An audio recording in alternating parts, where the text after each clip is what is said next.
ஆண்டவரும் இரட்சகருமான இயேசு கிறிஸ்துவின் நாமத்திலே உங்கள் அனைவருக்கும் வாழ்த்துக்களை தெரிவித்துக் கொள்வேன்.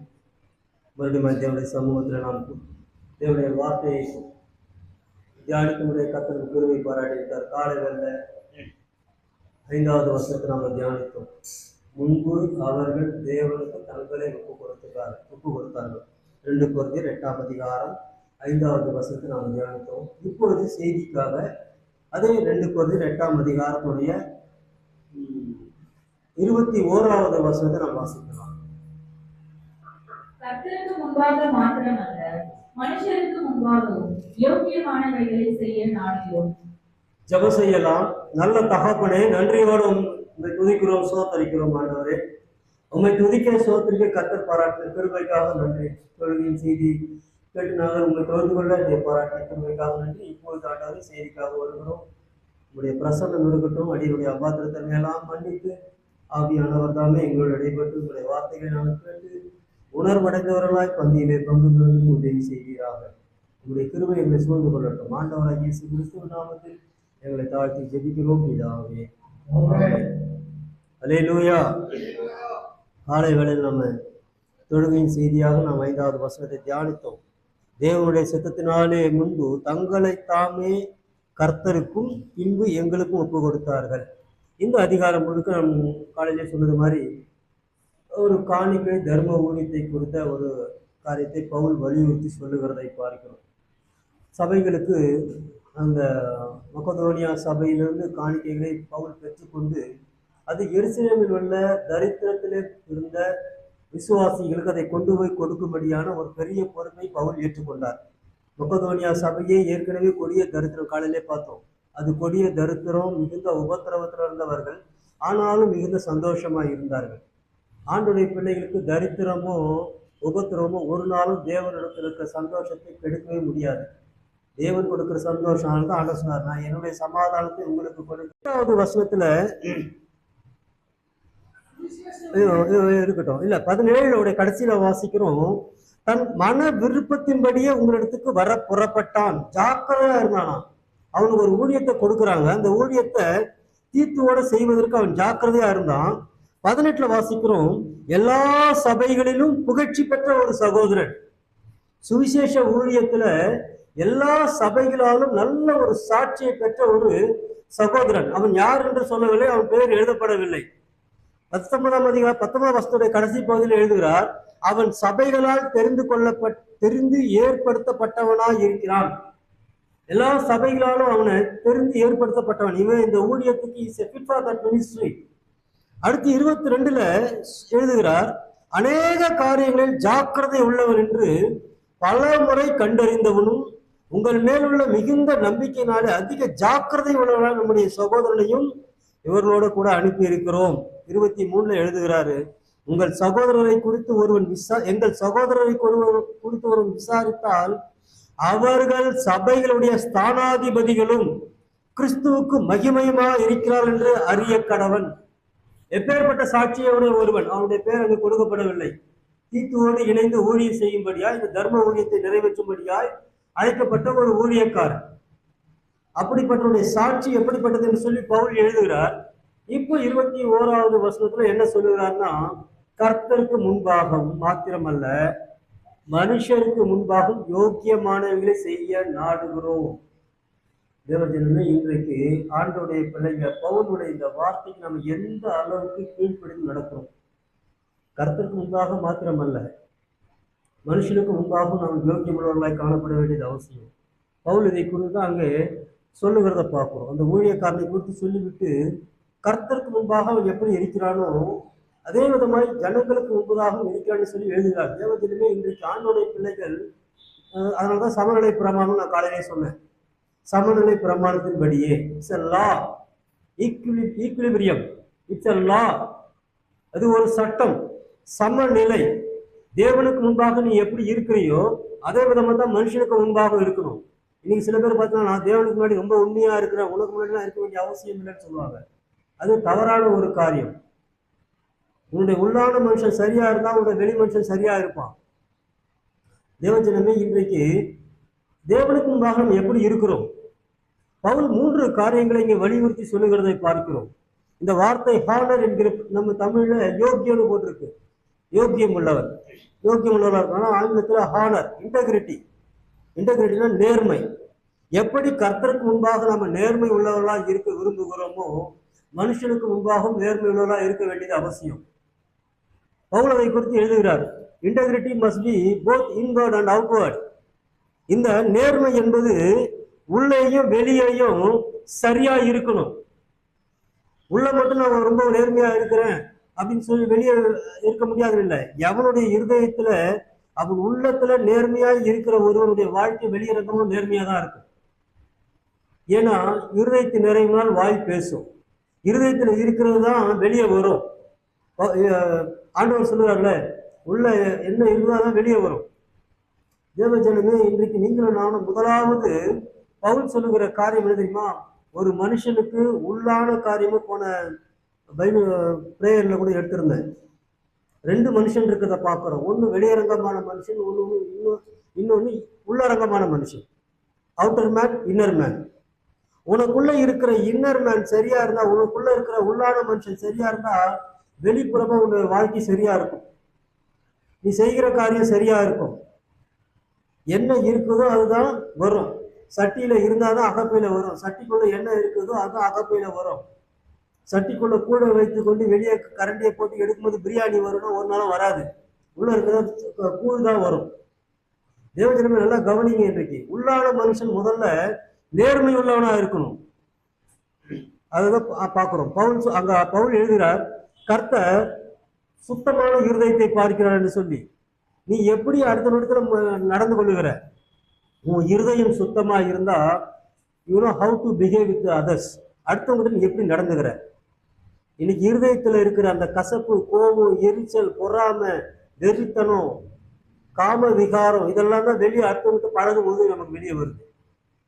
ஒரு மனுஷன் ஒரு தவற அவன் உடனே செஞ்சிருது இல்லை. ஒரு பெண்ணை பார்த்து ஒரு வாலிபன் போய் உடனே ஒரு தவறை செஞ்சிருது இல்லை. அவனுக்கு அந்த ஏன் வருது? அவனுக்குள்ள இருக்கிற அந்த காம விகாரம், அவனுக்குள்ள இருக்கிற எண்ணம். லஞ்சம் ஒருத்தன் உடனே நேரம் வேலைக்கு போன கை நீட்டி லஞ்சம் வாங்கிறது இல்லை. அவனுக்குள்ள இருக்கிற பண ஆசை. தேவஜனம் நல்லா கவனிங்க. இன்னைக்கு நம்முடைய இருதயத்துல இப்படிப்பட்ட எண்ணங்களை, சிந்தைகளை வைத்துக்கொண்டு, அசுத்தமான காரியங்களை வைத்துக்கொண்டு நம்ம அடுத்தவர்களோட நேர்மையாய் பழக முடியாது என்பதை ஆண்டவர் வெளிப்படுத்துகிறார். பவுல் அதான் சொல்றாரு, integrity must be both inward and outward. இருதயத்திலையும் சுத்தம் இருக்கும், வெளியும் சுத்தம். அதான் ஆண்டவர் பரிசேயர்களை பார்த்து சொன்னார், பரிசேயரே, பாத்திரத்தின் வெளிப்புறத்தை சுத்தமாக்குகிற நீ முதலாவது உன் பாத்திரத்துடைய உள்புறத்தை சுத்தமாக்கு. First you clean your heart, first you clean your inner vessel. Outer vessel automatic அதுவே கிளீன் ஆயிடும். எல்லாம் கவனிங்க. தேவஜனமே, இன்றைக்கு முதலாவது தேவன் நேர்மை எங்க எதிர்பார்க்கிறோம்னா உள்ளே வெளியே எதிர்பார்க்கிறார். 2வது ஆண்டோடைய பிள்ளைகள் எப்படி இருக்கணுமா இந்த பகுதியில தேவனுக்கு முன்பாகவும் கர்த்தருக்கு முன்பாகவும் மனுஷனுக்கு முன்பாக யோகியமா இருக்கணும்னா, 2வது விசுவாசிகள் எப்படி இருக்கணுமா, ஒரு தவறான தோற்றத்தை உண்டாக்க கூடாது. Believers should avoid even the appearance of the world wrongdoing. தவறான ஒரு உருவ அமைப்பை நம்ம காட்டக்கூடாது. அடுத்தவனுக்கு ஒரு கிறிஸ்தவனா இப்படிதான் இருப்பான், நீ கிறிஸ்தவனா எப்படி இருப்பானா காட்டிட்டாங்கன்னா, நீங்க பாருங்க, இயேசு இந்த உலகத்துல சொன்ன சுவிசேஷம், அவர் சொன்னார், கடைசிய கட்டளை நம்ம கொடுத்த கட்டளை என்னமா, நீங்கள் உலகமெங்கும் புறப்பட்டு போய் சர்வ ஜாதிகளும் சுவிசேஷத்தை பிரசங்கிங்க. விசுவாசி தான் ஞானஸ்தானம் பெறுவான், விசுவாசிகள் ஆக்கணைக்கு போவான்.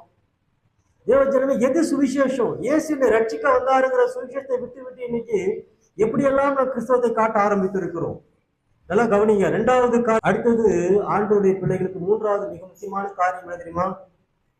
நமக்கு கொடுக்கப்பட்ட ஒவ்வொரு பொறுப்புகளுக்கும் நீங்கள் நான் ஆண்டவருக்கு பதில் கொடுக்கணும். Accountability. Christian stewardship requires accountability. தேவன் நம்ம கொடுத்த பொறுப்புகள், ஒவ்வொரு ஊழியத்துக்கும் நீங்கள் நானும் கணக்கு கொடுக்கணும். ஆண்டவர் வருகிற போது கணக்கு கொடுக்கணும். மத்தேயுல வாசிக்கிறோம், மனுஷர் பேசுகிற வீணான வார்த்தைகளை குறித்து நியாய தீர்ப்பு நாளிலே கணக்கு கொடுக்கணும். என்ன நீ பேசுறியோ அதை குறித்து கணக்கு கொடுக்கணும். தேவஜனமே, இன்றைக்கு தேவனுக்காக நாம் யோகியமானவர்களாய் நிற்க வேண்டியது அவசியம். 3 காரியங்களை பவுல் வலியுறுத்துகிறார். முதலாவது, உங்களுடைய உள்ளான மனுஷனும் வெளியான மனுஷனும் ஒரே விதமா இருக்கணும், ஒழுங்கா இருக்கணும். நேர்மையா இருக்கணும். ரெண்டாவது, நீ எப்படிப்பட்ட இயேசுவை வெளிக்காட்டுகிறாய் உன் வாழ்க்கையில, உன் சரீரத்துல, நம்ம போடுகிற உடையில, நம்ம பேசுகிற பேச்சில, நம்முடைய சிந்தையில. ஒரு ஃபங்க்ஷனுக்கு போறோம், ஒரு கிறிஸ்தவ ஃபங்க்ஷன், ஒரு சாதாரண ஃபங்க்ஷனுக்கு போறோம், சொந்தக்கார ஃபங்க்ஷனுக்கு போறோம். பார்த்தா ஒருத்தர் வந்து சாப்பிட்டு சொல்றாரு, பிரியாணி சூப்பரா இருந்துச்சுன்னு சொன்னதுக்காக நான் போய் பஃபேல போய் நின்று போடு போடு போடு அப்படின்ட்டு இவ்வளவு சோற பிரியாணி வாங்கி வச்சு தட்டுல இருந்தா என் சாட்சி என்ன? அவன் என்ன சொல்லுவான்? அடுத்தவனுக்கு இல்லாம சாப்பிட்றான் பாருங்க. தேவஜனமே கவனிங்க, எப்படிப்பட்ட இயேசுவை நம்ம இன்னைக்கு உலகத்துக்கு காட்டுகிறோம். ரெண்டாவது, மூன்றாவது, நாம செய்கிற ஒவ்வொரு காரியத்துக்கும் நீங்களும் நானும் கணக்கு கொடுக்க வேண்டியது அவசியம். உண்மை, தேவன் உங்களுக்கு கொடுத்த ஊழியத்தை எந்த அளவுக்கு செய்கிறோம். அது பாய்படுகிற ஊழியமோ, பெருக்கிற ஊழியமோ, எந்த ஊழியமா இருந்தாலும் செய்து தேவன் கொடுத்த நமக்கு கொடுத்த காரியங்களை கர்த்தர் நிச்சயமா கணக்கு கேட்பார். தேவஜனமே, இன்னைக்கு நீங்களும் நானும் தேவனுக்கு முன்பாக எந்த அளவுக்கு உண்மையுள்ளவரா இருக்கிறோம்ன்றதை நம்ம பார்க்கணும். அப்ப எப்படி நாம கர்த்தருக்கு முன்பாக மாத்திரம் அல்ல, மனுஷருக்கு முன்பாக யோக்கியமானதை செய்யணும்னா என்ன செய்யணும்? சில காரணம் நம்ம செய்தாதான் இன்னைக்கு நீங்கள் நானும் கர்த்தருக்கு முன்பாக மட்டுமல்ல மனுஷனுடைய யோக்கியமா இருக்கும். ஏன் தெரியுமா? தேவனுக்கு முன்பாக மாத்திரமல்ல, மனுஷனுக்கு முன்பாக நான் உண்மையா இருக்க வேண்டியது அவசியம். அவனுடைய ஊழியத்தை தான் கர்த்தர் ஆசீர்வதிப்பார். அப்ப தேவனுடைய இன்றைக்கு தேவன் நம்ம எப்படி என்ன செய்ய வேண்டும் என்று சொல்லி எதிர்பார்க்கிறார். கர்த்தருக்கு முன்பாக மாத்திரமல்ல, மனுஷருக்கு முன்பாக நம்ம ஒழுங்கா இருக்கணும். கர்த்தருக்கு முன்பாக எவன் ஒழுங்கா இருக்கலாம், மனுஷன் மொழி ஒழுங்கா இருப்பான். அங்க வாழ்க்கை சரியில்லைன்னா இங்க வாழ்க்கை சரி இருக்காது. தேவனுக்கு முன்பாக அதிகாலை நேரத்துல தேவனுடைய சமூகத்துல எழுந்து எவன் உட்கார்ந்து ஒருத்தன் எழுந்து உட்கார்ந்து, ஆண்டவரே இந்த நாள் உங்களுடைய கருத்துல கொடுக்குறேன், இந்த நாள் நான் செய்யற ஒவ்வொரு வேலையும் உடைய கருத்துல கொடுக்குறேன். ஆபீஸுக்கு போகும்போது ஜோம் பண்ணிட்டு போறேன், ஆண்டவரே ஆபீஸுக்கு போறப்பா ஆபீஸ்ல வேலையை செய்ய, எல்லா வேலையும் நேர்த்தியா செய்யணும், எனக்கு கொடுக்கப்பட்ட உத்தியோகம் அதுல நான் ஒழுங்கா இருக்கணும், எனக்கு கீழே வேலை செய்யணும், நான் எப்படி நடத்தணும், ஞானத்தை கொடுங்க. அப்ப இன்றைக்கு ஆண்டவர் நம்ம என்ன செய்ய வேண்டும் என்று சொல்லி எதிர்பார்க்கிறார். முதலாவது காரியம், சங்கீதங்களின் புத்தகம் 139 சங்கீதம் 23, 24 வசனங்களை வாசிங்க. தேவனே, என்னை ஆராய்ந்து என் இருதயத்தை அறிந்து கொள்ளும், என்னை சோதித்து என் சிந்தனைகளை அறிந்து கொள்ளும். வேதனை உண்டாகும் வழி என்னிடத்தில் உண்டோ என்று பார்த்து நித்திய வழியிலே என்னை நடத்தும். சங்கீதக்காரனுடைய ஜெபம் இது. ஓ லார்ட், சர்ச் மீ. தேவனே, என்னை ஆராய்ந்து பாரும். தேவனே, முதல் காரியம் இன்னைக்கு தேவனுக்கு முன்பாகவும் மனுஷனுக்கு முன்பாக நீங்கள் நானும் சரியா இருக்கணும்னா முதல்ல பி ஆனஸ்ட் பிஃபோர் காட். தேவனுக்கு முன்பாக சரியா நிக்க கத்துக்கணும். தேவனுக்கு முன்பாக நம்ம எப்படி இருக்கணுமா, தேவனுக்கு முன்பாக வாழ கத்துக்கணும். இன்னைக்கு தேவனுக்கு முன்பாக வாழ்கிற வாழ்க்கை மிக மிக அவசியம். அப்ப முதல் காரியம் என்ன தெரியுமா? இங்க பாக்குறோம், தாவீதுடைய ஜெபத்தை பார்க்கிறோம். 139 சங்கீதத்துல, தேவனே என்னை ஆராய்ந்து அறிந்து கொள்ளும், என் சிந்தனைகளை அறிந்து கொள்ளும், வேதனை உண்டாக்குற வழி என்னிடத்தில் உண்டோ. என்னைக்காவது கேட்டிருக்கிறோமா? ஆண்டவருடைய சமூகத்துல போய், ஆண்டவரே என்னால உமக்கு வேதனை உண்டாக்குதா ஆண்டவரே, நான் உங்க துக்கப்படுத்துறேன்னா, என் வாழ்க்கையினால உமக்கு வேதனை வருதா, என்னை பார்க்கும்போது ஐயோ இவனை ஏன்டா பெத்தோன்னு சொல்லுவாங்களா, அது மாதிரி என்ன சொல்றீங்களா? ஏன்டா இவனை வளர்த்தோம், ஏன் இவனை தெரிந்து கொண்டோன்னு ஆண்டவரே என்னை பார்த்து என்னைக்காவது வருத்தப்படுறீங்களா? வேதனை உண்டாக்கும் வழி இடத்தில் உண்டோ என்று பார்த்து நித்திய வழியிலே என்னை நடத்தும். தேவனுக்கு முன்பாக வாழ்கிற வாழ்க்கை முதலாவது அதுதான், பி ஹானஸ்ட் பிஃபோர் காட். தேவனுக்கு முன்னாடி நேர்மையா நடங்க. தேவன்கிட்ட போய் பொய் சொல்ல முடியாது. இன்னைக்கு தேவன் சமூகத்துல வந்து பொய் சொல்றோம். தேவனுக்கு முன்பாக நம்ம நினைக்கிறோம், நம்ம செய்யற தவறெல்லாம் செஞ்சுட்டு, எல்லா வேலையும் செஞ்சு, எல்லா அசுத்தங்களையும் செய்துட்டு, விபச்சாரம், குடி, வேசித்தனம், எல்லா விதமான காரியங்களும் செய்துட்டு தேவனுடைய சமூகத்துல வந்து ஆண்டவரே நான் மகா பரிசுத்தவான்னு கை தூக்குனா தேவன் அதை பார்த்து நகைப்பார். வேதத்துல வாசிக்கிறோம், தேவன் நகைப்பார். முதலாவது காரியம் என்ன தெரியுமா? தேவனுடைய சமூகத்தில் ஆராய்ந்து பார்க்க சொல்லணும். ஆண்டவரே என்னை ஆராய்ந்து பாரும். ஓ லார்ட், சர்ச் மீ. என்னை ஆராய்ந்து பாரும். 51 சங்கீதம் 3வது வசனத்துல, சங்கீதம் 51:3 சங்கீதக்காரன் சொல்லுகிறான், என்னுடைய மீறுதலை நான் அறிந்திருக்கிறேன், என் அக்கிரமத்தை அறிந்திருக்கிறேன், என்னுடைய பாவம் எப்பொழுதும் எனக்கு முன்பாக இருக்கிறது. My sin is always before me. என் பாவம் எனக்கு முன்பாக இருக்கிறது, என் அக்கிரமம் என்ன எனக்கு தெரியும். தேவஜனமே, இன்றைக்கு நம்முடைய நிலைமையை ஆண்டவர் அறிந்திருக்கார் என்ற எண்ணத்தோட தேவனுக்கு முன்பாக வாழ கத்துக்கணும். தேவன் பாவியிலே தள்ளி விடுகிறதில்லை. தவறு செய்து விட்டோம், தவறாய் பேசிவிட்டோம், தவறான காரியத்தை செய்து விட்டோம், ஆனா தேவனுடைய சமூகத்துல போய் நிற்கும் போது அப்படியே உண்மையா போய் நிக்கணும். ஆண்டவரே, நான் பண்ணது தப்புதான் ஆண்டவரே, நான் செய்து சரியில்லாத காரியம் ஆண்டவரே போய் நிற்கும் போது தேவன் நம்முடைய இருதயத்தை பார்க்கிறவர். சங்கீதக்காரன் சொல்றான், என் பாவம் எனக்கு எப்போது எனக்கு முன்பாக நிற்கிறது. அதுதான் அடுத்து பின்னாடி சொல்லுகிற போது, ஆண்டவரே நிலைவரமான ஆவி எனக்குள்ளே புதுப்பியும், create me a new heart, ஒரு புது இருதயத்தை எனக்கு தாரும் என்று சொல்லி சொன்ன அவனுக்கு இன்னும் ஒரு நம்பிக்கை வரல. பின்னாடி சொல்றான், தேவனே நொறுங்குண்ட இருதயத்தை நீர் உறக்க கண்ணீரோட வருகிறான். தாவீது கண்ணீரோட வருகிறான். ஆண்டவரே, என் பாவம் எனக்கு முன்னாடி இருக்குதுப்பா, எனக்கு புது இருதயம் வேணும். இந்த புது இருதயம் நான் எப்படி பெற்றுக்கொள்ள முடியும்னா, நொறுங்குண்ட இருதயத்தினாலதான் பெற்றுக்கொள்ள முடியும். அந்த இருதயத்தை நீ புறக்கணிக்க மாட்டீங்க ஆண்டவரே. தேவனுக்கு முன்பாய் வாழ கத்துங்க, நேர்மையா கர்த்தருக்கு முன்னாடி வாழுங்க. நீங்க என்ன செய்தாலும் சரி. புதிய ஏற்பாட்டுல முதல்ல கர்த்தர் யாரை அடித்தார்னா, அனானியா சப்பீராலை அடித்தார். எதுக்காக அடித்தார்? காணிக்கை சரியா கொடுக்கலன்னா, இல்ல கரெக்டா 10% கொடுக்கலன்னா, காணிக்கைக்கு தசம பாகத்துக்கும் ஆண்டவர் அவர்கள் அடிக்கவில்லை. மறைத்து வைத்து தேவனுடைய சமூகத்திலே பொய் சொன்னார். முதல் தண்டனையே நமக்கு ஒரு பெரிய பாடம். தேவனுடைய சமூகத்துக்கு வருவது உண்மையா இருக்கும். நான் சொல்லியிருக்கலாம், பேதுரு கேட்டான், இவ்வளவுதான் உங்க இடத்துல நிலத்தை வித்தீங்களான்னு கேட்கும்போது, இல்ல நாங்க இவ்வளவு லட்சத்துக்கு வித்தோம், ஆனா உங்களுக்கான பங்கு இதுதான் கொண்டாந்து கொடுக்கணும்னு சொன்னா, தேவன் ஒரு காலத்திலையும் அது தப்புன்னு சொல்றதே இல்லை. ஏன்னா அடுத்த தியானிக்க போறது 1 Corinthians 9 அவன் மன விசாலமாயும் அல்ல கட்டாயமா இல்ல, மனதில் நிர்ணயித்தபடியே கொடுக்க கடவன். நம்ம மனசுல நினைக்கிறோம், 1 லட்சம் சம்பளம் வாங்குறேன், எனக்கு 5000 ரூபாய் தான் சந்தோஷமா கர்த்தருக்கு கொடுக்க முடியும்னா கொடுக்கணும். அதை விட்டுட்டு நான் 10% கரெக்டா 10% கொடுத்தாதான் கர்த்தரை ஆசீர்வதிப்பாரெல்லாம் கிடையாது. காணிக்கை தேவனுக்கு ஒரு பொருட்டே இல்லை. நல்லா கவனிங்க தேவ ஜனமே, இன்றைக்கு ஆண்டோடைய பிள்ளைகள் தேவனுக்கு முன்பாக நொறுங்குண்ட இதயத்தோட வரணும். மாய்மாலம் கூடாது. அவர்கள் மாய்மாலம் அடினார்கள். முதல்ல மாய்மாலத்துக்கு தான் அங்க அடியே விழுந்தது. இன்றைக்கு சபையிலே நம்ம சபையில மாய்மாலத்துக்கு அடி விழுந்து சொன்னா எத்தனை பேர் விருப்பம் தெரியாது. அதனால் கர்த்தர் இரக்கமுள்ளவராக இருக்கிறார். நல்லா கவனிங்க, நேர்மையாய் கர்த்தருக்கு முன்னாடி வாழ கத்துக்குங்க. எந்த காரியமா இருக்கட்டும் என் முழு மனசோட செய்த ஆண்டவரேன்னு சொல்லணும். அறவுரையா செய்யக்கூடாது. தேவனுக்கு மறைக்க முடியாது. தேவனுக்கு முன்பாடி போய் நிற்கிற போது எல்லாம் வெளியரங்கமா இருக்கிறது. நேர்மையாய் தேவனுக்கு முன்பாய் வாழ கத்துங்க. தப்புனா தப்பு தான். ஆண்டவரே தப்பு பண்ணிட்டேன், நான் செய்தது தவறு. Be frank. முதலாவது காரியம், தேவனே என்னை ஆராய்ந்து பாரு. இந்த ஜபத்தை ஒவ்வொரு நாளும் செய்யுங்க. ஒவ்வொரு நாள் காலையில் நான் வசனம் சொல்லுவேன், தேவனே என்னை ஆராய்ந்து பாரு, என் சிந்தனைகளை அறிந்து கொள்ளும். வேதனை உண்டாக்குற வழி என்னிடத்தில் உண்டோ என்று பார்த்து நித்திய வழியில் நடத்துகிற வழி நித்திய வழி. அந்த வழியில என்னால நமக்கு வேதனை வரக்கூடாது. என்னால ஆண்டவர் பேர் கிடக்கூடாது.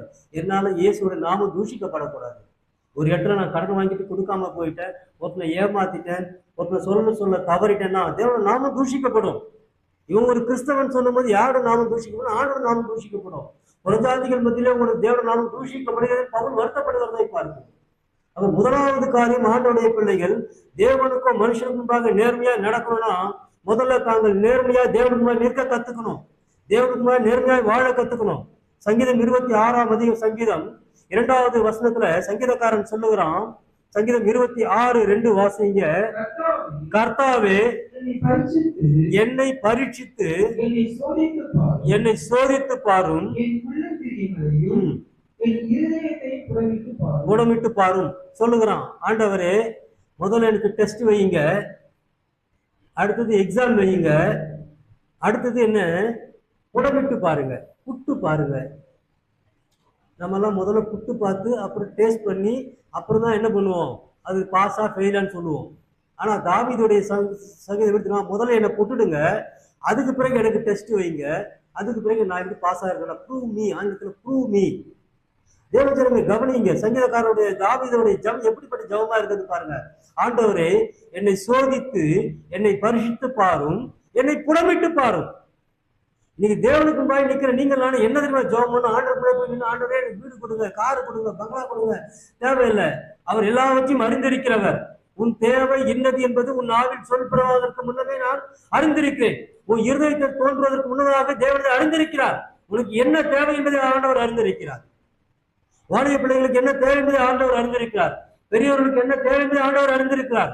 சிறு பிள்ளைகளுக்கு என்ன தேவை என்பதை ஆண்டவர் அறிந்திருக்கிறார். உன் இருதயம் எப்படிப்பட்டதா இருக்கிறது? அவன் சொல்றான், என்னை டெஸ்ட் பண்ணுங்க, எனக்கு பரீட்சை வைங்க, என்னை புடமிட்டு பாருங்க.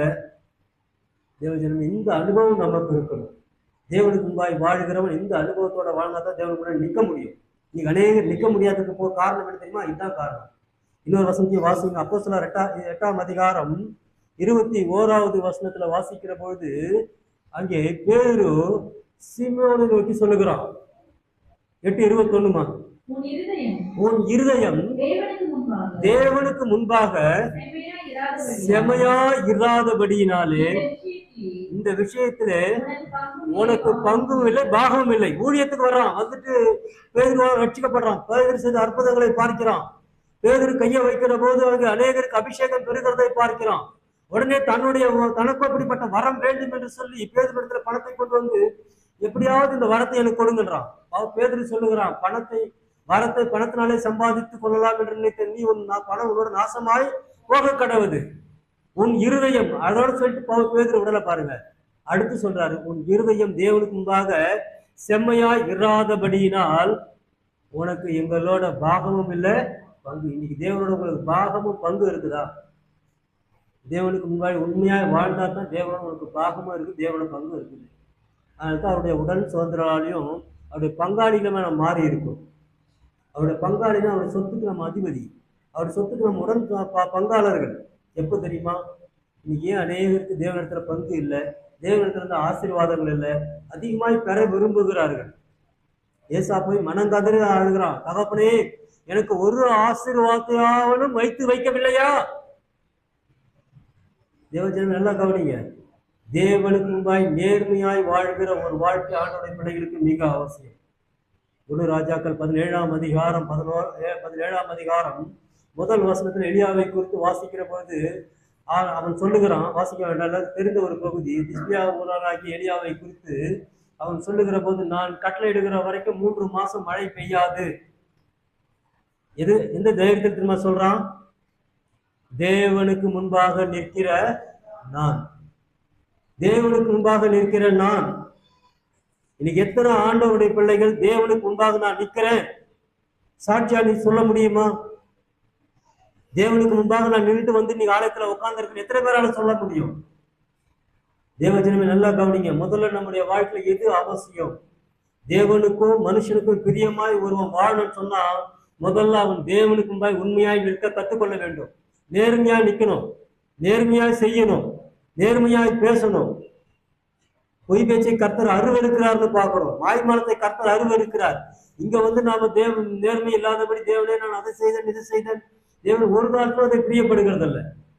கர்த்தாவே கர்த்தாவே என்று கூப்பிடுகிற அநேகரை கர்த்தராக ஏற்றுக்கொள்ளுகிறது இல்லை. ஏன் தெரியுமா? எனக்கு எது விருப்பமோ அதை நீ என்ன பண்ணல, செய்யல. எனக்கு எது விருப்பம், எனக்கு முன்னாடி நீ நேர்மையாய் நிக்கணும், நேர்மையாய் நிக்கணும்.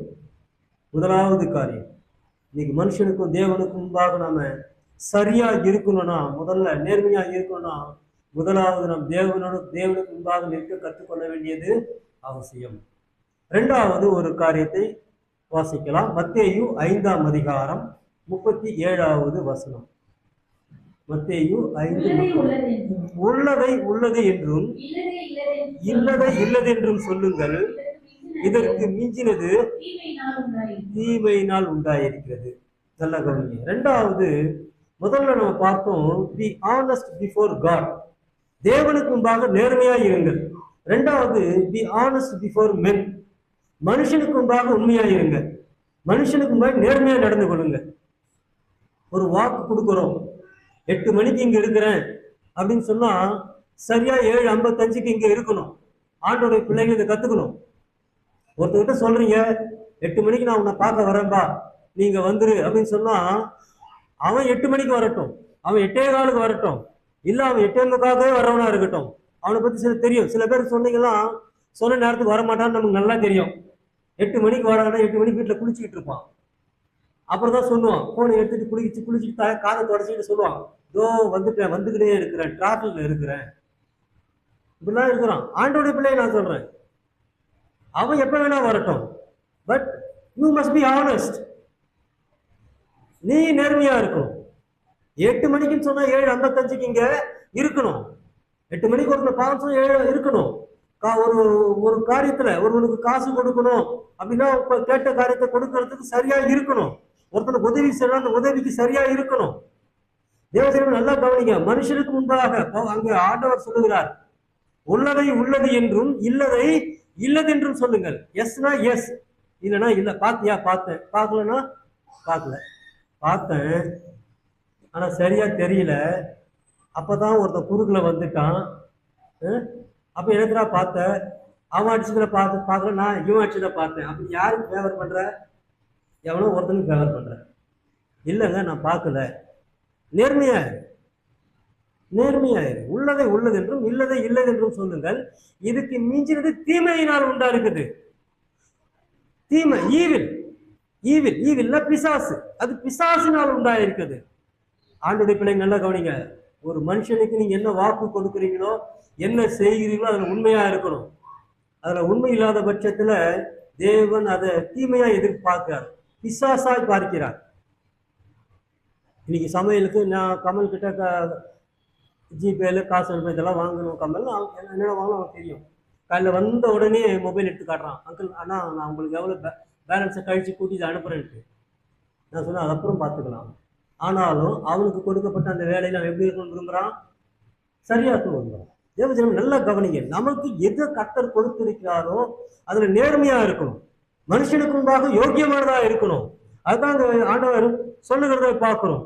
நம்முடைய உண்மைத்தன்மை மனுஷனுக்கு தெரியணும். அந்த பிரதர் கிட்ட சொன்னா ஜோம் பண்ணுவேன். சில பேர் பார்த்தீங்கன்னா நிறைய மீட்டிங் கூட்டங்கள்லாம் போகும்போது பிரதர் எனக்காக ஜோம் பண்ணுங்க. தேவஜனம் நல்லா கவனிங்க. நீங்க நிறைய பேர் பார்த்தீங்கன்னா ஜோம் பிரதர் எனக்காக ஜோம் பண்ணுங்க, பண்ணிக்கிறேன் சொல்லிட்டு அதோட மறந்துடுறோம். முடிஞ்ச வரைக்கும் மனுஷனுக்கு முன்பாக யோக்கியமாக நிற்க கற்றுக்கணும். உள்ளதை உள்ளது என்று சொல்லணும், இல்லைன்னா இல்லைன்னு சொல்லணும்.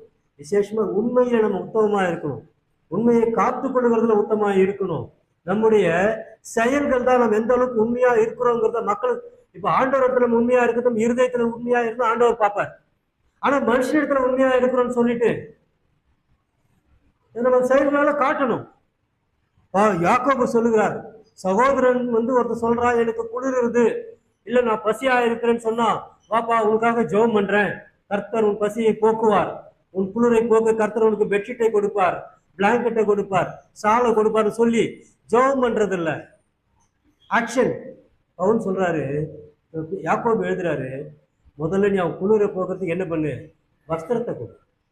அவன் பசியா இருக்கிறான்னு சொன்னா அவன் முதல்ல அவனுடைய பசியை என்ன பண்ணு, தீர்த்து வை, சாப்பாடு கொடு. அதுக்கு பிறகு நீ ஆண்டவரை பத்தி சொல்லு. By action. நம்முடைய உண்மைத்தன்மை நம்ம எப்படி வெளிக்காட்டுவோம்? பை ஒரு ஆக்ஷன். விழுந்துட்டோம்னா இந்த நாட்கள்ல பார்த்தா ரோட்ல விழுந்துட்டா ஓடி தூக்குறதெல்லாம் போயிடுச்சு.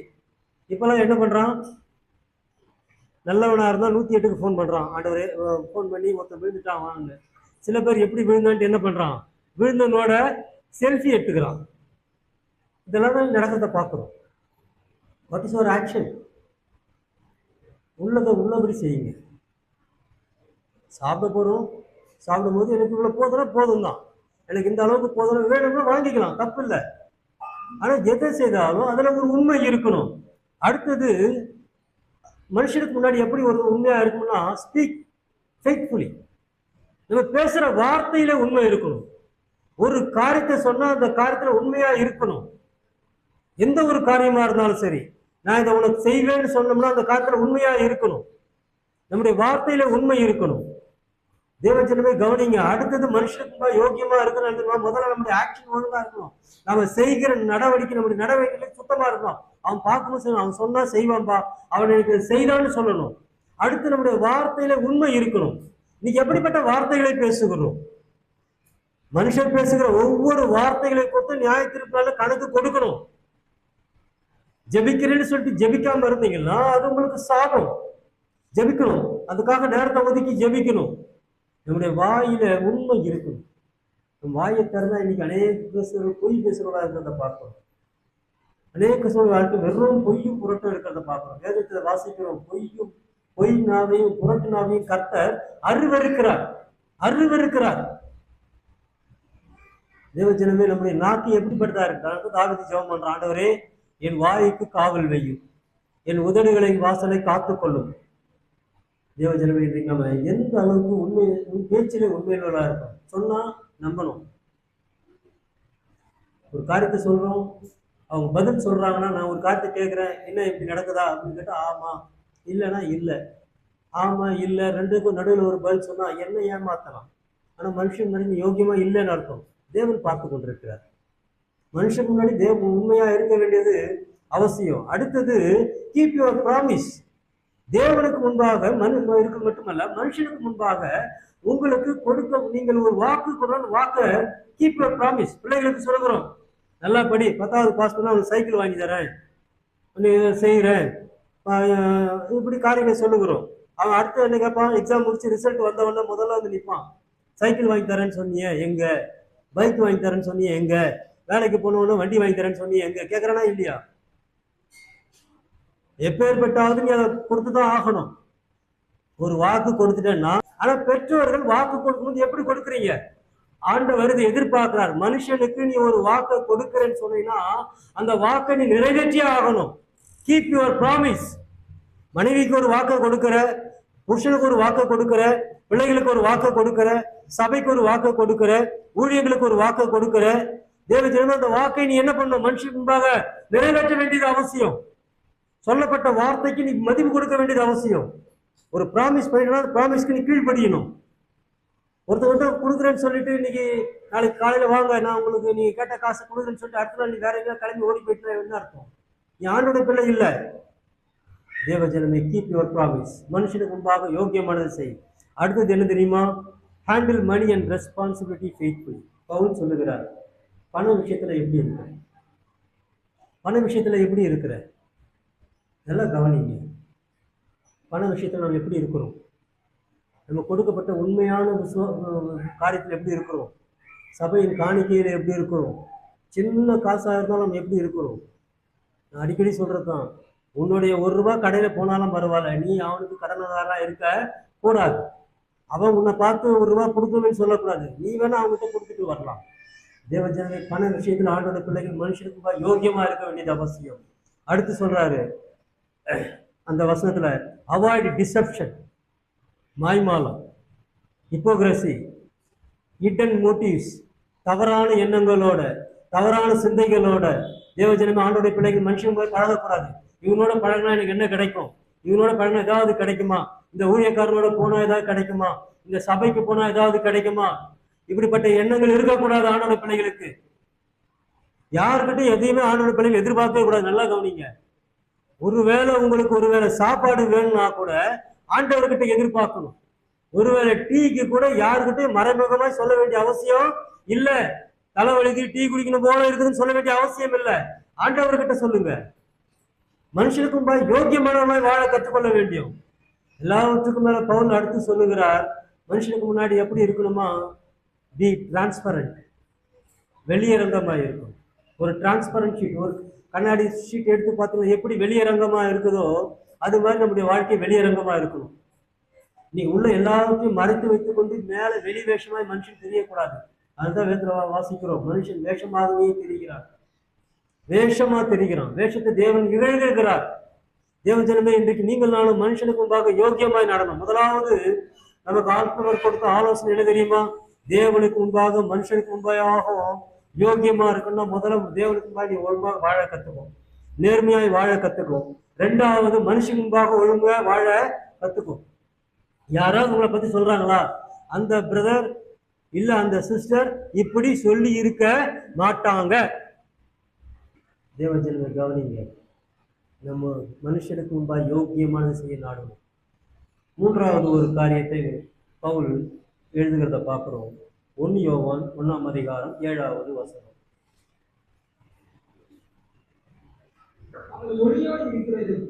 அவர் ஒளியாய் இருக்கிறது போல நாமும் ஒளியிலே நடந்தால் ஒருவரோடு ஒருவர் ஐக்கியப்பட்டிருப்போம்.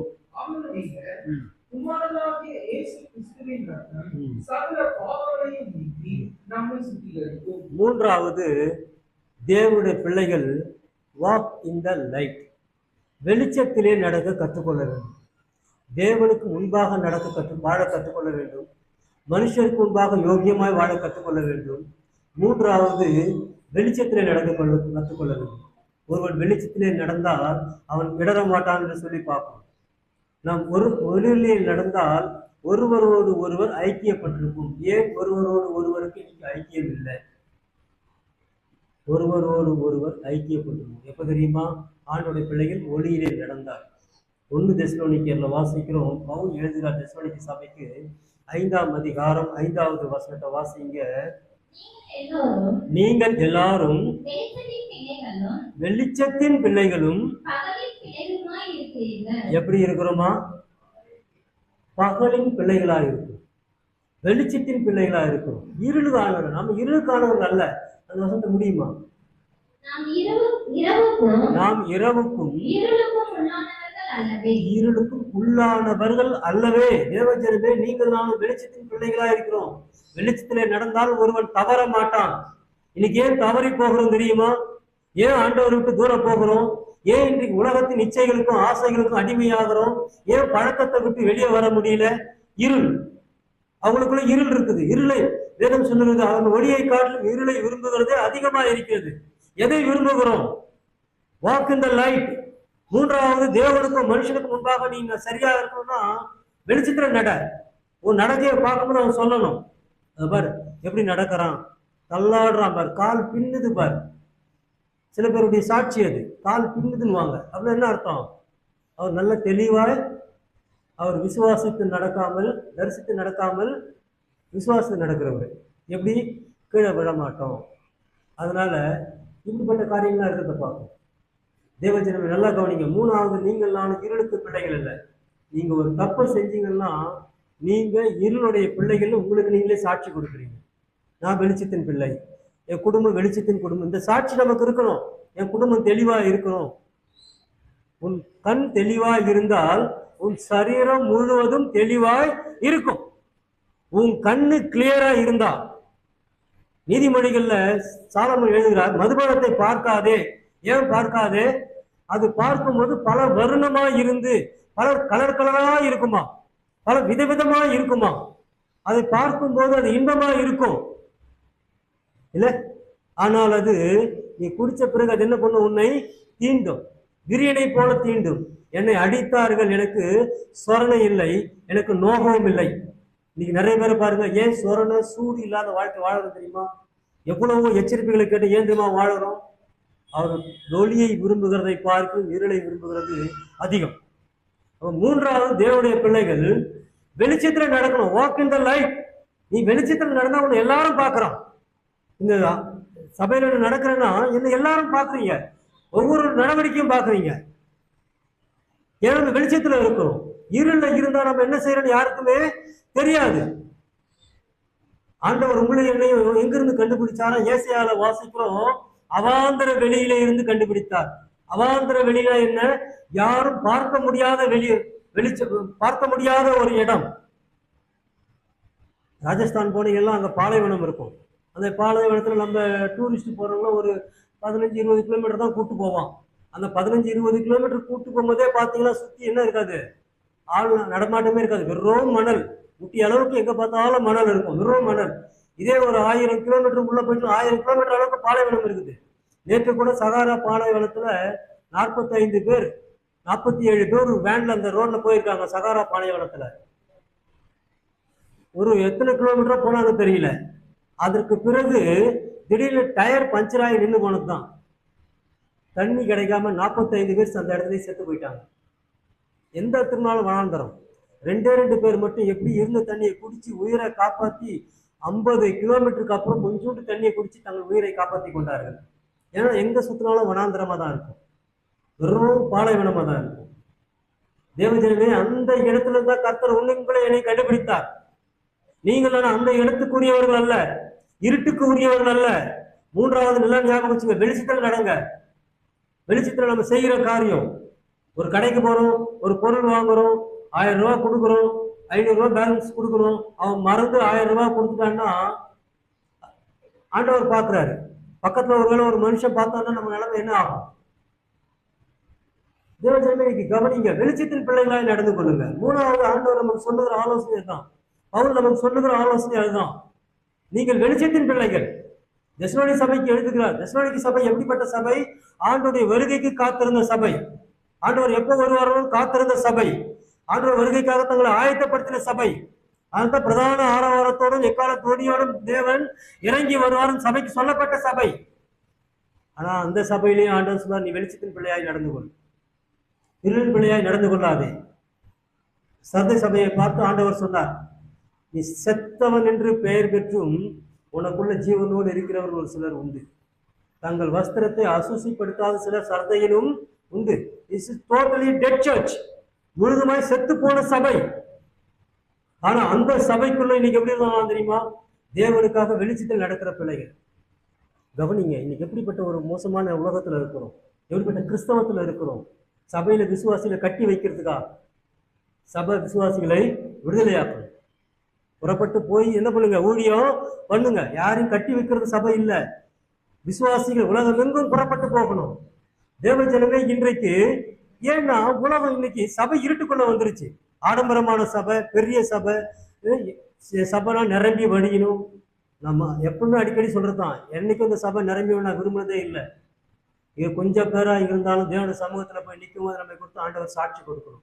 இதோ பூமியில எனக்காக சாட்சிகளாய் நின்ற பிள்ளைங்க, எனக்காக உலகத்துல வெளிச்சத்துல நடந்த பிள்ளைகள், இவர்கள் இருளின் பிள்ளைகள் இல்லை. தேவ ஜனமே இன்னைக்கு நம்மை குறித்த சாட்சி. வெளிச்சத்தில் நடக்க பழகுங்க, உண்மையா இருங்க, ஆண்டவருக்கு முன்னாடி உண்மையா இருங்க, மனுஷனுக்கு முன்னாடி உண்மையா இருங்க, பேச்சுல உண்மையா இருங்க. நான் வெளிச்சத்தின் பிள்ளை. ஏன் எல்லாருடைய முகமும் இருள் அடைஞ்சிருக்குது? ஏன் அநேகருடைய முகம் இருள் அடைஞ்சிருக்கு தெரியுமா? இன்னைக்கு தேவனுடைய பிரகாசம் முகத்துல இல்ல. மோசே 40 நாள் தேவனுடைய பிரசனத்துல இருந்துட்டு மலையிலிருந்து இறங்கி வர்றான். அவனுடைய முகம் பிரகாசிக்கிறது அவனுக்கு தெரியல. ஜனங்க சொல்றாங்க, மோசையே உன் முகத்தை மூடிக்கொள், ஏன்னா முகத்தை எங்களால் பார்க்க முடியல. அவன் உணரல, ஆனா பார்த்த மக்கள் என்ன பண்றாங்க? உணர்கிறார்கள். தேவஜனமே இன்னைக்கு பார்க்கும்போது இவன் ஒரு ஆண்டவருடைய பிள்ளைங்கிற பிரசனம் முகத்துல இருக்கணும். நீ நம்ம முகலாம் எப்படி இருக்கு? இருதயம் சுருங்கி போயிருக்கு, முகமும் சுருங்கி போயிருக்கு. தான் காரணம், வேற ஒண்ணுமே ரீசன் இல்லை. இருதயம் சுருங்கி போனதுனால முகமும் என்ன இருக்கு? சுருங்கி போயிருக்குது. நம்முடைய முகம் பிரகாசமா இருக்கணும். ஏன் ஆண்டுடைய பிள்ளைகளுடைய முகம் பிரகாசமா இருக்கணும்? மேக்கப்பட்ட பிரகாசமா என்ன? அதெல்லாம் வேஷம். தேவஜனமே இன்றைக்கு வெளிச்சத்தின் பிள்ளைகளாய் வெளிச்சத்தில் இருக்கும்போது நம்ம முகம் பிரகாசமா இருக்கும். இருள் இருக்கிறாங்க பாத்தீங்களா? நெல்சன் மண்டேலா என்று சொல்லக்கூடிய சவுத் ஆப்பிரிக்காவுக்காக சுதந்திரத்துக்காக போராடின ஒரு மனுஷன் இருந்தார். 27 வருஷம் அவர் ஒரு சிறைச்சாலையில் அடைத்து வைத்திருந்தார், ஒரு சிறிய ரூம்ல. அவருக்கு வெளிச்சம் எல்லாம் கிடையாது. 27 வருஷம் கழித்து அவரை விடுதலை ஆக்கின உடனே அவர் வெளியே வந்த உடனே அந்த வெளிச்சத்தை பார்க்க முடியல. பல மாதங்கள் அவர் கருப்பு கண்ணாடி அணிந்துகிட்டு தான் மீட்டிங். எல்லா தலைவரும், உலக தலைவர்கள்லாம் போய் பார்த்தாங்க, வாழ்த்துனாங்க. சுதந்திரத்துக்காக போராடி அந்த கருப்பின மக்களுக்காக சுதந்திரத்தை பெற்றுக் கொடுத்தவர். ஆனா பல மாதங்கள் யாராலும் அவர் யாராலும் பார்க்க முடியல. அவருடைய மனைவி வந்தாங்க, அவரை கூட பார்க்க முடியல. ஏன் தெரியுமா? 27 ஆண்டுகள் அந்த இருட்டு அறையிலே இருந்ததுனால அந்த கண்ணு அந்த இருட்டுக்கு மேட்ச் ஆயிடுச்சு. நீங்க கூட பாருங்க, இந்த எல்இடி பல்பு இருக்கு, அந்த எல்இடி பல்பை கொஞ்ச நேரம் ஒரு 2 செகண்ட் நீங்க பார்த்துட்டு வேற யாரையா பாருங்க, தெரியாது உங்களுக்கு. ஏன்னா கண்ணு அதுக்கு அடாப்ட் ஆகிட்டு இருக்கும். இருளில் இருந்தீங்கன்னா உங்க வாழ்க்கை இருட்டுக்கு அடாப்ட் ஆகிடும். அப்புறம் உங்க முகத்துல இருட்டு தான் இருக்கும். தேவஜனமே நல்லா கவனிங்க, வெளிச்சத்தின் பிள்ளைகள். மூன்றாவது, வெளிச்சத்தின் பிள்ளைகளாக நடந்து கொள்ளும். அப்பதான் தேவனுக்கு முன்பாகவும் மனுஷன் முன்பாகவும் யோக்கியமாக நம்ம செய்யும். 4வது ஒரு காரியம், 1 யோவான் 2ஆம் அதிகாரம் 20வது வசனம். 1 யோவான் 2வது அதிகாரம் 20வது வசனம். அபிஷேகம் பெற்று சகலத்தை அறிந்திருக்கிறீர்கள். நீங்கள் பரிசுத்தராலே அபிஷேகம் பெற்று சகலத்தையும் அறிந்திருக்கிறீர்கள். அருமையான தேவஜனமே, இன்றைக்கு 4வது என்ன தெரியுமா? Depend on the Holy Spirit. பரிசுத்த ஆவியை சார்ந்து கொள்ளுங்கள். ஒரு தேவனுக்கு முன்பாகவும் மனுஷனுக்கு முன்பாகவும் ஒழுங்கா இருக்கணும். அவன் பரிசுத்த ஆவி பெற்றிருக்க வேண்டியது அவசியம். நீங்கள் பரிசுத்தராலே அபிஷேகம். இன்னைக்கு அபிஷேக கூட்டம் வைக்கிறாங்க. எந்த மனுஷனும் அபிஷேகம் பண்ண முடியாது. இது பைபிள் வேதம் சொல்லுது. நீங்கள் அவராலே பெற்ற அபிஷேகம். என்னை அபிஷேகித்தவர் யார்? ஆண்டவர். எனக்கு அபிஷேகத்தை கொடுத்தது யார்? ஆண்டவர். பரிசுத்த ஆவியானவரை அபிஷேகித்திருக்கிறார். யாரும் அபிஷேகிக்க வேண்டிய அவசியம் இல்லை. இன்னைக்கு அபிஷேகம் விடுறவான் தலைமையில கையை வைக்கிறதும், அபிஷேக கூட்டம் வைக்கிறதும், அபிஷேகம் வல்லமை கூட்டம் வைக்கிறதும், இது எல்லாம் இந்த வேதத்துக்கு புறம்பான சத்தியம். ஏன்னா என்னை அபிஷேகம் பண்ணுகிறவர் கர்த்தர். ஏன் அபிஷேகம் பண்ணுகிறார்? நான் அவருக்காக வாழும்படியா. நான் போய் ஒரு தேற்றவாளனை உங்களுக்கு அனுப்புவேன், அவர் உங்களை சகல சத்தியத்துக்குள்ளும் நடத்துவார், கண்டித்து உணர்த்தி நடத்துவார்னு சொல்லி யோவான்ல வாசிக்கிறோம். அப்போ அவரால் பெற்ற அபிஷேகம் 27வது வசனத்தை வாசிங்களேன். அதிலே நீங்கள் அவரால் பெற்ற அபிஷேகம் உங்களில் நிலைத்திருக்கிறது. தேவஜனமே, இன்றைக்கு நான் இயேசுவால, ஆண்டவரால, பரிசுத்த ஆவியானவரால கொடுக்கப்பட்ட அபிஷேகத்தை நான் பெற்றிருப்பேன்னு சொன்னா அந்த அபிஷேகம் எனக்குள்ள நிலைத்திருக்கும். அது ஒரு நாள் என்னை விட்டு போகாது. அந்த அபிஷேகம் எனக்குள்ள நிலைத்திருக்கும். வாசிமா தொடர்ந்து. ஒருவரும் உங்களுக்கு போதிக்க வேண்டியதில்லை. யாரும் உங்களுக்கு பிரசங்கம் பண்ணி உங்க வாழ்க்கையை மாற்ற வேண்டியதில்லை. நல்லா கவனிங்க. எவ்வளவு பிரசங்கம் பண்றோம், வாழ்க்கை மாறி இருக்கிறதா? மாறல. அப்ப ஏன் மாறல? 10 வருஷமா பிரசங்கம் பண்றோம். சபை ஆரம்பித்து 10 வருஷம் ஆக போகுது. 10 வருஷமா பிரசங்கம் பண்றோம். 10 வருஷமா ஆவியானவரை குறித்து பேசுகிறோம், சத்தியத்தை குறித்து பேசுகிறோம், நீதியை குறித்து பேசுகிறோம், நியாயத்தை குறித்து பேசுகிறோம். ஆனாலும் ஏன் வாழ்க்கை மாறலன்னா, இன்னைக்கு அவரால் பெற்ற அபிஷேகம் அது எனக்கு போதிக்கும். இன்னைக்கு போதிக்கல. இங்க போதித்தாலும் எடுத்துக்கொள்வதில்லை. தொடர்ந்து வாசிங்க. அந்த அபிஷேகம் சகலத்தையும் குறித்து உங்களுக்கு போதிக்கிறது. அது சத்தியமா இருக்கிறது, பொய்யல்ல. அவரில் நிலைத்திருப்பீர்களாக. தேவஜனமே, அடுத்தது தேவனுக்கு முன்பாகவும் மனுஷனுக்கு முன்பாகவும் ஒருவன் யோக்கியமா இருக்கணும்னா அவன் பரிசுத்த ஆவின் அபிஷேகத்தை பெற்றுக்கொள்ள வேண்டியது அவசியம். இன்னைக்கு இப்ப பார்த்து திடீர்னு இப்ப கேட்கிறேன், எத்தனை பேர் அபிஷேகம் பெற்றிருக்கிறீங்க? கையை தூக்குங்கன்னா தூக்கணும் தூக்கணும் தூக்கணும் பார்க்கலாமே. ஏன் தூக்க மாட்டேங்கிறீங்க? ஒருத்தரோட அபிஷேகம் வரலையா? ஏன் அபிஷேகம் வரல? ஏன்னா நம்ம எது நினைச்சிட்டோம்னா, அபிஷேகம் பெற்றா அந்நிய பாஷை பேசணும், தீர்க்க தரிசனம் சொல்லணும், அது இருந்தால் தான் அபிஷேகம் பெற்றதுக்கு அடையாளம் ஞான் கைது. என்னைக்கு ஆண்டவரை விசுவாசித்து நம்மளை ஏற்றுக்கொள்றோமோ யுவதில் வாசித்தோம் இல்லை, நீங்கள் பரிசுத்தராலே அபிஷேகம் பெற்று சகலத்தையும் அறிந்திருக்கிறீர்கள். நம்ம ஞானஸ்தானம் பெற்று ஆண்டுடைய பிள்ளைகள் அவர் வாழ்க்கையை ஒப்பு கொடுக்கணும். அபிஷேகம் பெற்றிருக்கோம். அபிஷேகப்பட்டவருடைய வாழ்க்கையை பார்த்தீங்கன்னா இன்னைக்கு ஆட்டம் பாட்டம் இருக்காது. சபையில் குதிக்கிறதும் ஆடுறதும் பாடுறதும் இருக்காது. அந்த அபிஷேகம் பெற்றவருடைய வாழ்க்கை வித்தியாசமா இருக்கும், அமைதியா இருக்கும். ஆண்டவருக்காக ஊழியம் செய்வான், ஆண்டவருக்காக எழுப்பி பிரகாசிப்பான், ஆண்டவருக்காக ஜீவனை கொடுக்கவும் ஆயத்தமா இருப்பான். அவனும் அபிஷேகம் பண்ணப்பட்டவன். சும்மா குதிக்கிறவனோ அந்நிய பாஷை பேசுகிறவனோ ஆடுகிறவனோ பாடுகிறவனோ அல்ல. அதெல்லாம் ஒரு நாள் ஒழிந்து போகணும்னு சொல்லி வேதம் சொன்னதை அதை பார்க்கணும். யோவான் 6ஆம் அதிகாரத்துல வாசிக்கிறோம். 16-13 வாசிங்க. யோவான் 16-13. சத்திய ஆவியாக அவர் வரும்பொழுது சகல சத்தியத்துக்குள்ளும் உங்களை நடத்துவார். அவர் தம் சுயமாய் பேசாமல்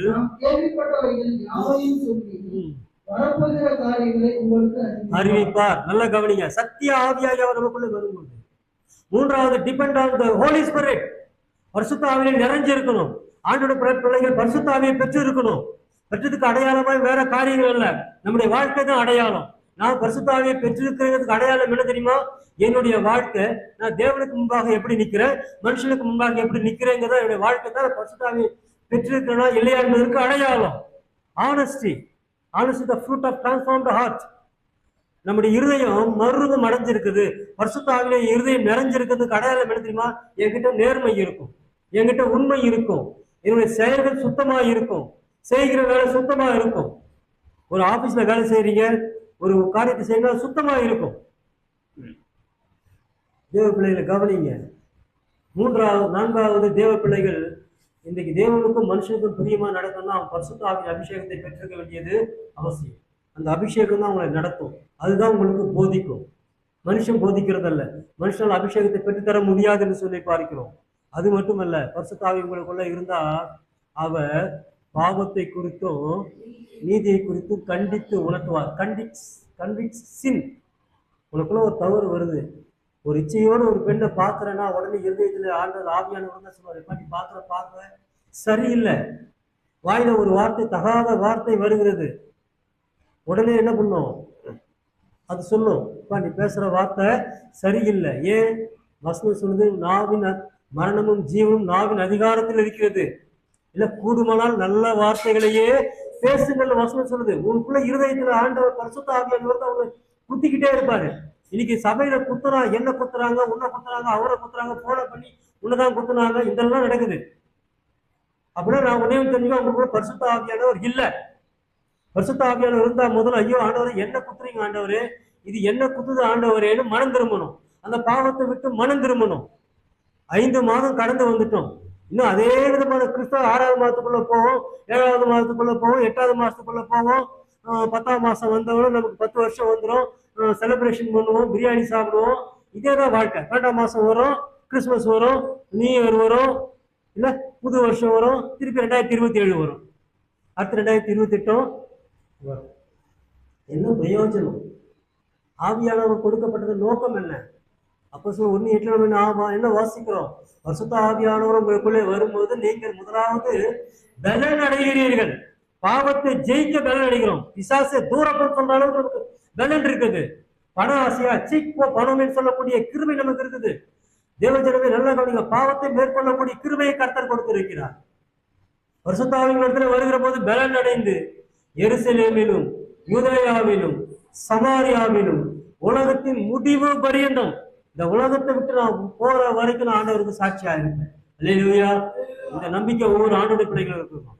ஒருவேளை ஆண்டவர் இன்னைக்கு வந்தாலும் பரவாயில்ல, நான் சாட்சியா நிற்பேன். அதுக்காக எதையும் இழக்க தயாரா இருக்கிறேன்னு சொல்ற வாழ்க்கை நமக்கு வேணும். இதுக்குதான் பரிசுத்த ஆவியானவர் வேணும். குதிக்கிறதுக்கு ஆவியானவர் தேவையில்லை. அது உலகத்துல ஒருவனையும் குதிக்கிறான். நித்யானந்த கூடத்துக்கு போனா அதுக்கும் குதிக்கிறான். உலகத்துல எந்த சாமியார் வச்சாலும் குதிக்கிறான். முஸ்லீமுடைய கூடத்துல குதிக்கிறான். குதிக்கிறது அபிஷேகம் அல்ல, ஆண்டவருக்காக வாழ்கிறது அபிஷேகம். அடுத்தது, இந்த சத்திய ஆவி உங்களை சத்தியத்துக்குள்ள நடத்துவோம். எது சத்தியம்? எது சத்தியம் நமக்கு தெரியும். சத்தியத்தை அறிந்திருக்கீங்கன்னு சொன்னா அது உங்களை விடுதலையாகும்.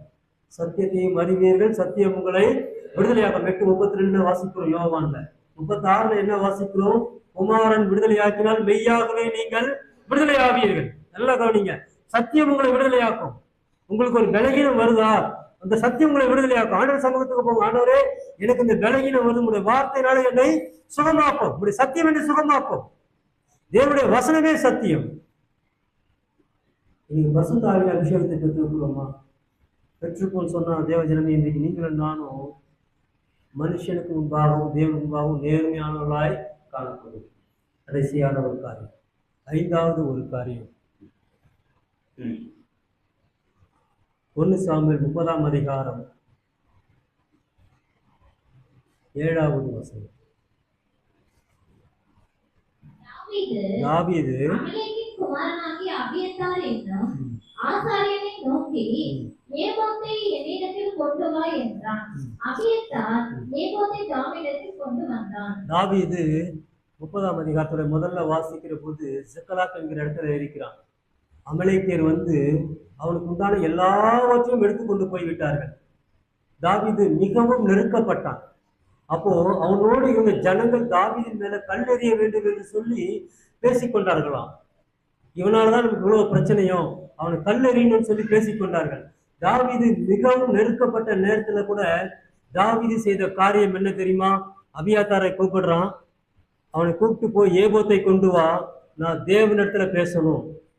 David want God's approval. 5வது காரியம் என்ன தெரியுமா? தேவனுக்கும் மனுஷனுக்கும் நேர்மையா நடக்கணும்னா live for God's approval first. தேவனுடைய அங்கீகாரத்துக்கு நம்ம ஒப்பு கொடுக்கணும். ஃபர்ஸ்ட் கர்த்தருடைய அங்கீகாரம் நமக்கு வேணும். காட் அப்ரூவ் பண்ணணும். அவன் சொல்றான், தாவீது, ஆண்டவரே எல்லாத்தையும் கொள்ளையடித்து கொண்டு போய்விட்டார்கள், என் 2 மனைவிகளையும் பிள்ளைகளையும் என்னோடு இருந்த மக்களுடைய எல்லாத்தையும் எடுத்துக்கொண்டு போய்விட்டார்கள், என் ஆடு மாடுகளெல்லாம் எடுத்துக்கொண்டு போய்விட்டான், உங்க அமலேக்கியன் எடுத்துக்கொண்டு போய்விட்டான், நான் என்ன செய்யணும்? நீங்க சொல்லுங்க, நான் செய்யறேன். தாவீது கர்த்தருடைய வார்த்தைக்காக அப்ரூவலுக்காக காத்தவன் தான். கர்த்தர் சொன்னார், நீ போ, எல்லாவற்றையும் திருப்பி கொள்வாய். David recovered all. எதையெல்லாம் இழந்து போனாலும் தாவீது போய் திருப்பி கொண்டான். தேவஜனமே, இன்னைக்கு நம்ம கர்த்தருடைய அப்ரூவலுக்காக காத்திருக்கிறது இல்லை. பிள்ளைகளுடைய திருமணமா நல்ல மாப்பிள்ளைக்காக பொண்ணுக்காக நம்ம காத்திருக்கிறது இல்லை. நம்ம உலக ஸ்டாண்டர்டை பார்க்கிறோம். படிச்சிருக்கிறானா, வேலை இருக்குதா, எவ்வளவு சம்பாத்தியம் இருக்குதா, அரசாங்க வேலை இருக்குதா, அரசாங்கத்துல எவ்வளவு சம்பளம் வாங்குறான், இதெல்லாம் பார்க்கணும். அழகா இருக்கிறானா, உயரமா இருக்கிறானா, கலரா இருக்கிறானா, மீசம் இருக்குதா, எல்லாம் பார்க்குறோம். என்னைக்காவது அப்புறம் எல்லாம் பார்த்துட்டு நீ எவ்வளோ போடுவேன், நான் எவ்வளோ போடுவேன், உனக்கு நான் சொத்து, எனக்கு நான் சொத்து, what is your background, this is my background எல்லாம் பேசி முடிச்சுட்டு இன்விடேஷன் போடும்பொழுது மட்டும் கர்த்தரால் இந்த காரியம் வந்தது. ஃபர்ஸ்ட் வசனம் பொய், மாய்மாலமான கிறிஸ்தவர்களாக இருக்கிறோம். தேவஜனமே நல்லா கவனிங்க. ஆண்டவரே, இது உங்களுடைய சித்தமா? Is it your approval? நீங்கள் இதை அங்கீகரிக்கிறீங்களா? பிள்ளைக்கு இந்த வேலை நீங்கள் அங்கீகரிக்கிறீங்களா? இந்த ஸ்கூல் அங்கீகரிக்கிறீங்களா? எதை அங்கீகரிக்கிறீங்க? தாவீது கேட்குறான், ஆண்டவரே நெருக்கப்பட்டான், என்னை நெருக்கிறாங்கப்பா, என் மேலே கல்லெறிய எல்லாரும் ஆயத்தம் ஆயிட்டாங்க, ஆனாலும் கூட நான் உடனே ஒரு முடிவு எடுக்க மாட்டேன், கர்த்தர் என்ன சொல்லுகிறாருங்கிறத கேட்கணும், போய் ஏபோத்தை கொண்டு வா. ஏபோத்தை அவன் நினைத்து கொண்டு தேவனிடத்துல போய் கேட்கிறான், ஆண்டவரே நான் போலாமா? இன்னொரு இடத்துல பார்த்தீங்கன்னா தாவீது, ஆண்டவரே நான் எப்ரோனுக்கு போலாமா? ஆண்டவர் சொல்றார், எப்ரோனுக்கு போ. ஆனா அவன் சொல்றான், ஆண்டவரே அங்க சவுல் இருக்கிறானே, என்னை பிடிச்சிக்குவானே, சவுல் வருவான், நீ போ. ஆனா சவுல் மேல கை போட மாட்டான். எந்த எப்ரோனுக்கு பயந்து தாவீது போனானோ அதே எப்ரோன்ல தான் முதல்ல அவனை ராஜாவாய் மாற்றினார்கள். அல்லேலூயா. தேவஜனம் நல்லா கவனிங்க. இன்றைக்கு அடுத்தது நாம காட்ஸ் அப்ரூவல், தேவனுடைய அப்ரூவலுக்காக காத்திருக்கும். எந்த ஒரு காட்சும் தேவன் அங்கீகரிக்கட்டும், என் வேலையை தேவன் அங்கீகரிக்கட்டும், சபையில இந்த ஊழியத்தை கர்த்தர் அங்கீகரிக்கட்டும், கர்த்தர் கொடுத்த காரியத்தை கர்த்தர் முதல்ல அப்ரூவ் பண்ணணும். இன்னைக்கு நம்ம கதைலாம் எப்படின்னா, நம்மளே எல்லா பிளானும் போட்டுறோம், சபையை இப்படி கட்டணும் அப்படி கட்டணும். தேவஜனமே நல்லா கவனிங்க, God's approval is must.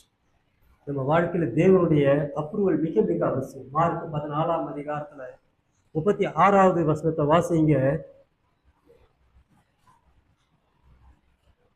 14:36, mark 14:36.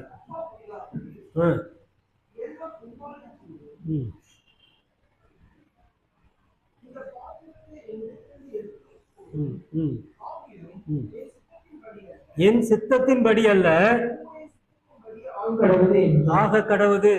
ஆண்டவர் கெத்செமனே தோட்டத்துல கதறுவார், ஆண்டவரே பிதாவே இப்பேற்பட்ட பாடுகளை நான் சிலுவையில சகிக்கணுமே, எப்பேற்பட்ட பாடுகள். மத்தேயு 17ஆம் அதிகாரத்துல மருவ மலையை வந்து யோவானும் அந்திரேயா பேதுரும் இருக்கிற போது மோசேயும் எலியா வந்து ஆண்டவரோட பேசினாங்களாம். எதை குறித்து பேசினாங்க? எருசலேமிலே படப்போகிற பாடுகளை குறித்து பேசினாங்க. காரி துப்புவான், அடிப்பான், முள்முடி சூடுவான், கன்னத்துல அரைவான், கன்னத்துல காரி துப்புவான், பரியாசம் பண்ணுவாங்க, இதையெல்லாம் சொல்லிட்டு போயிட்டாங்க ரெண்டு பேரும், எலியாவும் மோசேயும். ஆண்டவருக்கு வேதனை, கெத்செமனே கதறுகிறார், ஆண்டவரே இதாவே இந்த பாத்திரம் என்னை விட்டு நீங்க கூடுமானால் நீங்க கூடட்டும், but what is your approval? ஆனா நீங்க என்ன செய்யறீங்க?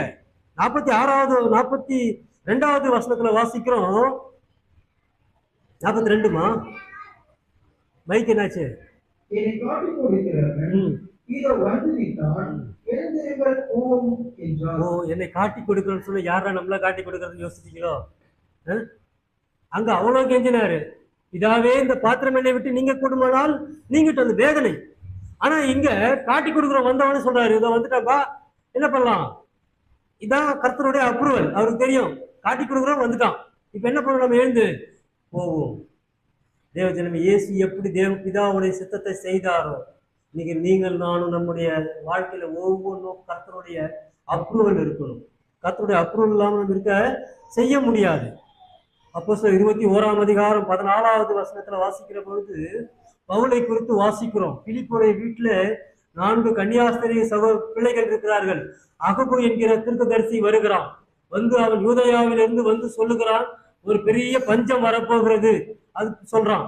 இந்த இடத்துல சொல்றான், ஒரு பெல்ட்டை எடுத்து இடுப்புல கட்டிக்கிட்டு சொல்றான், இந்த கச்சை யாருடைய கச்சையோ அவனை எருசலேமுக்கு கொண்டு போவார்கள், எருசலேமிலே அவன் புறஜாதிகள் கையிலே ஒப்பு கொடுக்கப்படுவான்.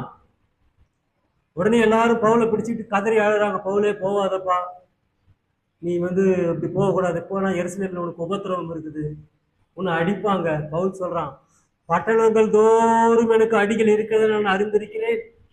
I know. பவுல் சொல்றான், எனக்கு எந்த ஊருக்கு போனாலும் அடி இருக்குதுன்னு எனக்கு நல்லாவே தெரியும். ஏன் எழுதிய இருதயத்தை கரைய பண்றீங்க? எருசலேமுக்கு தான் என்ன பண்ணுவேன் போவேன்னு பிடிவாதமா இருக்கிறான். ஏன் தெரியுமா? அவனுக்கு தெரியும் கர்த்தர் எதுக்காக அவனை அங்கீகரித்து அழைத்திருக்கிறார். என் நிமித்தம் அவன் பாடுபடும் துன்பப்படும் அழைக்கப்பட்டான். தேவஜனமே, இன்றைக்கு 5வது காரியம் கர்த்தருடைய அப்ரூவல். ஆண்டவருக்கு முன்பாக மனுஷன் நிற்கணும்னா கர்த்தருடைய அப்ரூவல் வேணும். எந்த காரியத்தை நீங்கள் செய்தாலும் தேவனிடத்துல அப்ரூவல் வாங்கணும். ஊழியத்தை செய்கிறோம், எனக்கு இந்த அனுபவம் அதிகம். ஒவ்வொரு காரியத்தையும் ஆண்டவர்கிட்ட போய் நிற்பேன். ஆண்டவரே இது செய்யலாமா, செய்ய வேணாவா, ஒரு புது காரியத்தை செய்யறா, இது செய்யலாமா வேணாவா, இதுக்கு வசனத்தை கொடுங்க, இது பேசுங்க. எப்படியாவது ஆண்டவர் பேசுவார். வித்தவுட் காட் அப்ரூவல் எதையுமே செய்ய முடியாது. தேவஜனம் நல்லா கவனிங்க. 5 காரியங்களை பார்க்கணும்.